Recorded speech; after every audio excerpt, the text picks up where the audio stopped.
മഹാലക്ഷ്മി സീരിയലിൻ്റെ പുതിയൊരു എപ്പിസോഡിലോട്ട് എല്ലാവർക്കും സ്വാഗതം. അങ്ങനെ പ്രതാപനാണെങ്കിൽ വിഷുദിനത്തിൽ കണി കണ്ടത് കണ്ണൻ്റെ അച്ഛനെ ആയതുകൊണ്ട് വളരെ പേടിച്ചുകൊണ്ട് തന്നെ അയാൾ എഴുന്നേക്കുന്നു. അയാളുടെ സൗണ്ട് കേട്ടുകൊണ്ട് മുത്തശ്ശി അങ്ങോട്ട് വരുന്നുണ്ട്. എന്നിട്ട് മുത്തശ്ശിയോടായിട്ട് അയാളെ കണ്ട കാര്യങ്ങളെല്ലാം തന്നെ വിവരിക്കുകയാണ്. ഇത് കേട്ട് പേടിയാകുന്ന മുത്തശ്ശിയാണെങ്കിൽ പറയുന്നുണ്ട്, നീ ഈ റൂമിൽ തന്നെ ഇരുന്നു, ഞാൻ ഇവിടെ നിന്ന് പോവുകയാണ്, എനിക്ക് കുറേ പ്രാർത്ഥിക്കാനുണ്ടെന്നെല്ലാം പറഞ്ഞുകൊണ്ട് മുത്തശ്ശി പോവുകയാണ്.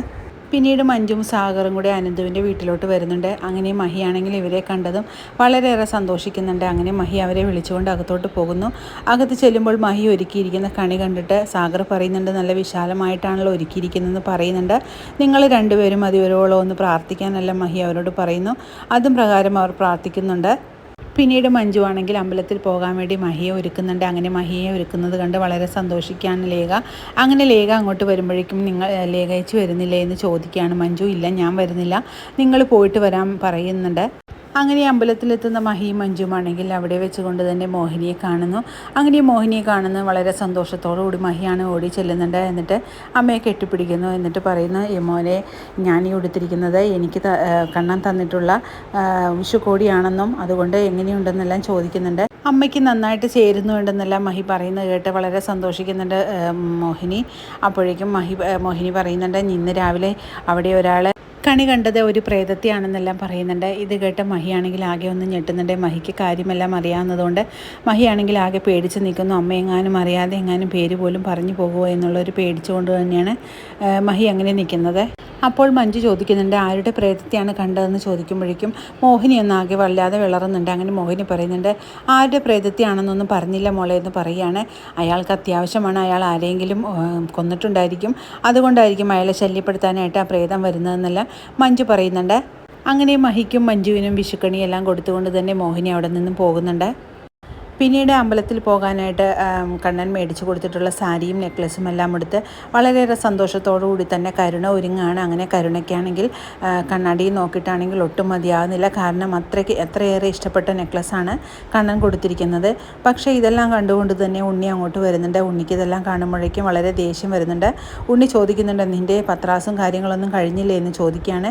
എങ്ങനെയുണ്ട് ഉണ്ണിയേട്ടാ ഈ സാരിയെല്ലാം ഉടുത്തിട്ട് എന്നെ കാണാനെന്ന് ചോദിക്കുമ്പോൾ ഉണ്ണിക്കാണെങ്കിൽ ദേഷ്യം വരുന്ന. ഉണ്ണി പറയുന്നുണ്ട്, ഈ സാരിയെല്ലാം ഉടുത്ത് നീ ഇങ്ങനെ ചമഞ്ഞൊരുങ്ങി നിന്നോ, എന്താണെങ്കിലും അധികം താമസിയാതെ തന്നെ ഇതിൻ്റെ സത്യാവസ്ഥ മനസ്സിലാവുമ്പോൾ നിനക്ക് കരയേണ്ടതല്ലേ, അതുകൊണ്ട് ഇപ്പോൾ നന്നായിട്ട് തന്നെ സന്തോഷിച്ചോളാനെല്ലാം ഉണ്ണി പറയുന്നത് കേട്ട് കരുണ പറയുന്നുണ്ട്, നിങ്ങൾക്ക് അസൂയാണ്, നിങ്ങൾക്ക് ചെയ്യാൻ പറ്റാത്ത കാര്യങ്ങളെല്ലാം ബാക്കി ആരെങ്കിലും ചെയ്യുന്നത് കാണുമ്പോഴുള്ള ഒരു അസൂയാണെന്നെല്ലാം പറഞ്ഞുകൊണ്ട് ഉണ്ണിയെ കുറ്റപ്പെടുത്തുന്നത് കരുണ. കാണാൻ പോകുന്ന പൂരം എന്തിനാ വിളിച്ച് പറയുന്നത്, അതുകൊണ്ട് കണ്ട് തന്നെ നീ മനസ്സിലാക്കുന്നില്ല ഉണ്ണി പറയുന്നത് കേട്ട് കരുണ പറയുന്നുണ്ട്, നിങ്ങൾക്ക് തലക്ക് വട്ടാണ് ഉണ്ണിയേട്ടാ, നിങ്ങൾ എത്രയും പെട്ടെന്നൊരു ഡോക്ടറെ പോയി കാണണം, നിങ്ങൾ ഇതേ ഒന്നുള്ളൊരു ചിന്തയിൽ മാത്രമാണ് ജീവിക്കുന്നത് ഇപ്പോൾ, അതുകൊണ്ട് നിങ്ങൾക്ക് നന്നായിട്ട് തന്നെ വിഷു പോലും ആഘോഷിക്കാനുള്ള ഒരു മനസ്സില്ലല്ലോ എന്നെല്ലാം പറഞ്ഞുകൊണ്ട് ദേഷ്യപ്പെട്ടുകൊണ്ട് കരുണ അവിടെ നിന്ന് പോവുകയാണ്. അതേസമയം ഉണ്ണിയാണെങ്കിൽ മനസ്സിൽ കരുതുന്നുണ്ട്, ഇയാളെ ഇന്ന് ഫോളോ ചെയ്ത് ഇയാൾ എങ്ങോട്ടാണ് പോകുന്നതെന്നെല്ലാം എനിക്കൊന്ന് മനസ്സിലാക്കണമെന്നെല്ലാം ഉണ്ണി മനസ്സിൽ കരുതുകയാണ്.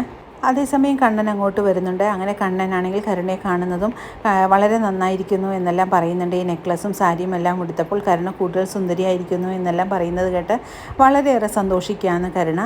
എന്നിട്ട് അപ്പോഴേക്കും ദുർഗ പറയുന്നുണ്ട്, ഇവനാണെങ്കിൽ അത്രയ്ക്ക് സന്തോഷം വന്നിട്ടുണ്ടെങ്കിൽ ആർക്ക് എന്ത് വേണമെങ്കിലും വാങ്ങിക്കൊടുക്കുമെന്നെല്ലാം പറയുന്നത് കേട്ട് കണ്ണനാണെങ്കിൽ ചിരിക്കുന്നുണ്ട്. എന്താണെങ്കിലും ഇപ്പോൾ ഇതെല്ലാം നടക്കും, കുറച്ച് കഴിയുമ്പോൾ എൻ്റെ തനിനിറമാണ് നിങ്ങൾ കാണാൻ പോകുന്നതെന്നെല്ലാം മനസ്സിൽ വിചാരിക്കുന്നുണ്ട് കണ്ണൻ. ഇപ്പോൾ അനന്തുവിൻ്റെ വീട്ടിൽ പോയാൽ മനസ്സിലാകും അവളുടെ വയറ്റിൽ കിടക്കുന്ന കുഞ്ഞിൻ്റെ അച്ഛൻ ആരാണെന്ന് കാണാൻ പറ്റും. അയാളാണെങ്കിൽ അവിടെ ഇന്നാ ദിവസം വരാതിരിക്കില്ല, അതുകൊണ്ട് എന്താണെങ്കിലും അവിടെ പോയി ഒന്ന് കണ്ടുപിടിക്കേണ്ടത് തന്നെയാണെന്നല്ല ദുർഗ പറയുന്നത് കേട്ട് കണ്ണനൊന്നും ഞെട്ടുന്നുണ്ട്. അപ്പോഴേക്കും ഉണ്ണിയാണെങ്കിൽ മനസ്സിൽ വിചാരിക്കുന്നുണ്ട്, അതെ, ഇന്ന് തന്നെ അയാളെ ഞാൻ കണ്ടുപിടിക്കും, അത് നിങ്ങളുടെ മുന്നിൽ കൊണ്ടുവരികയും ചെയ്യുമെന്നെല്ലാം ഉണ്ണിയാണെങ്കിൽ പ്രതിജ്ഞ എടുക്കുന്നു.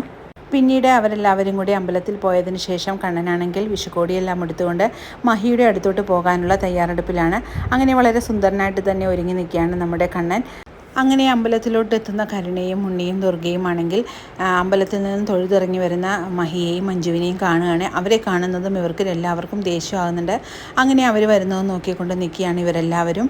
കരുണയാണെങ്കിൽ കണ്ണൻ മേടിച്ചു തന്നിട്ടുള്ള നെക്ലസും സാരിയും എല്ലാം ഒന്ന് കാണിക്കാനായിട്ടുള്ള തത്രപ്പാടിലാണ്.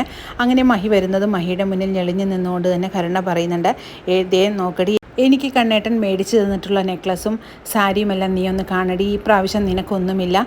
നിന്നെ കണ്ണേട്ടൻ പാടെ തന്നെ ഉപേക്ഷിച്ചിരിക്കുകയാണ്. അതുകൊണ്ട് ഇനി ഒരിക്കലും നിനക്ക് കണ്ണേട്ടൻ്റെ അടുത്ത് നിന്നും ഒന്നും കിട്ടാൻ സാധ്യതയില്ല എന്നെല്ലാം പറയുകയാണ്. ഇത് കേൾക്കുന്ന മഹിയും മഞ്ജുവും നല്ല ചുട്ട മറുപടി തന്നെ കരുണയ്ക്ക് തിരിച്ചു കൊടുക്കുന്ന. നാണമില്ലല്ലോ മറ്റുള്ളവർ വാങ്ങിക്കൊടുത്തിട്ടുള്ള നെക്ലസും സാരിയും എല്ലാം എടുത്ത് ഞെളിഞ്ഞ് നടക്കാൻ. നിൻ്റെ സ്വന്തം ഭർത്താവായ ഇവനെ കൊണ്ട് സാധിക്കാത്തതാണ് എൻ്റെ ഭർത്താവായ കണ്ണേട്ടനെ കൊണ്ട് സാധിച്ചത്. അതുകൊണ്ട് നീ വലിയ വർത്തമാനമൊന്നും പറയേണ്ടടി എന്നെല്ലാം പറഞ്ഞുകൊണ്ട് കരുണയുടെ അഹങ്കാരം ശമിപ്പിക്കുന്നുണ്ട് മഹിയും മഞ്ജുവും കൂടെ. അങ്ങനെ വളരെ ത്രില്ലിംഗ് ആയിട്ടുള്ള ഒരു എപ്പിസോഡുകളാണ് ഇനി വരാനിരിക്കുന്നത്. ഈ റിവ്യൂ ഇഷ്ടമാകുകയാണെങ്കിൽ ലൈക്കും ഷെയറും സബ്സ്ക്രൈബ് ചെയ്ത് സപ്പോർട്ട് ചെയ്യണേ. പുതിയൊരു എപ്പിസോഡിനായിട്ട് നമുക്ക് കാത്തിരിക്കാം.